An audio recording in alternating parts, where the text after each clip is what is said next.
I can't believe that. Then try harder. I can't believe that, said Alice.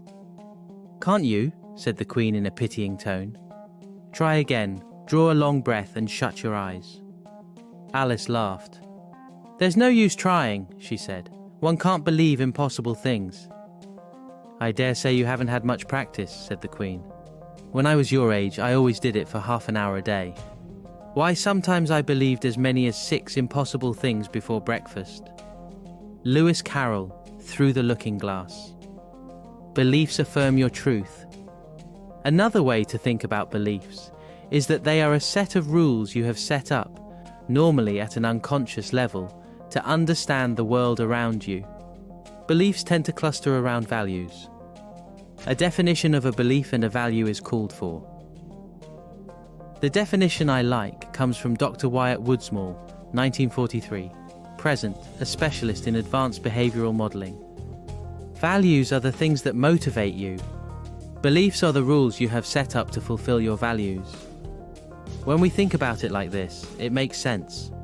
Values are drivers and beliefs are rules. Beliefs are the foundation of everyone's personal outcomes. Values tend to be abstract terms like love, happiness, purpose, and being fulfilled. Let's take a value of love. This word may mean different things to each of us.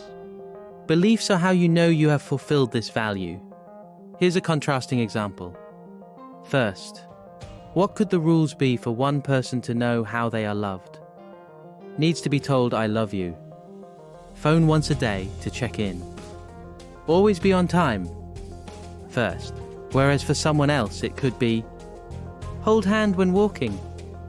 Given a little present at least once a week. Never shout at each other. You can see where rules are very different for the same value of love. Now it's starting to make sense. It all makes sense. Alfred Korzybski, 1879-1950, Polish-American independent scholar who developed a field called general semantics, put forth another interesting notion about the nature of beliefs. He stated that a belief may be something we build when we don't know what is real. Beliefs are categorical generalizations which never can really be justified in an epistemological sense, because beliefs are categorical generalizations and, in that sense, artificial. We can never know all experience. Beliefs are only a map, and we can never know all the territory. Or a way of saying the map is not the territory. We make maps of the world. How often is your map being updated? Your map is being updated all the time.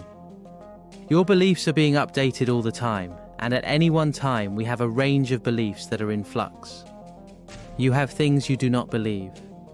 There is no question of any skepticism because you resolutely do not believe them. For example, many people just do not believe in hypnosis. You have beliefs that are just forming, both positive and negative. For example, if someone takes you through a trance induction, and you may have noticed a difference or shift in your thinking. You may not be quite convinced at that point, but just maybe you think there could be something more to this. You have working beliefs. You resolutely do believe in these. You believe you can drive your car. You may not believe anybody else can. You also have beliefs that you are starting to doubt. You may have once believed that you were not confident, but having attended one of our NLP practitioner training courses, and you are now starting to feel more confident. You also have old beliefs.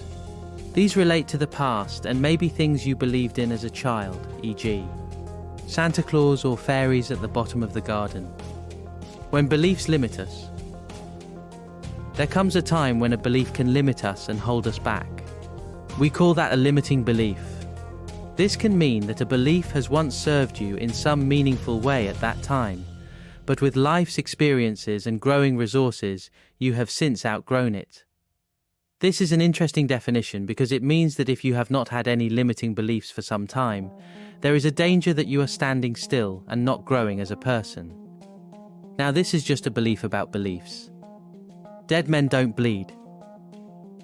In Robert Dilt's book about beliefs called Beliefs, Pathways to Health and Well-Being, he tells a story about a man who fervently believed he was dead.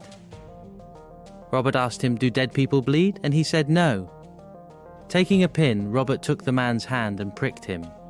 A spot of blood showed. The man looked at the blood and said, "My gosh, dead people do bleed." What outdated beliefs have you been holding on to that you would like to change?